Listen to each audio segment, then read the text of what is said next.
Hi friends, good evening to everyone. మనం మనం చెప్పుకోవాల్సిన అంశం ఏంటంటే మాట్లాడాల్సింది అనుకుంది ఒకటి ఇంపార్టెంట్ ఏంటంటే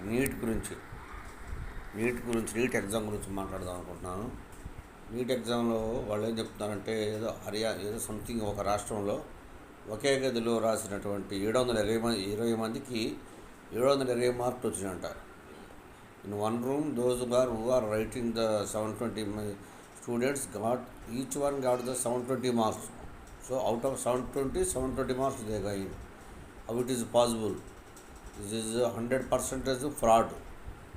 So manki in our state, medicine students, BPC students they are working much more interest and much more time to spend there to read the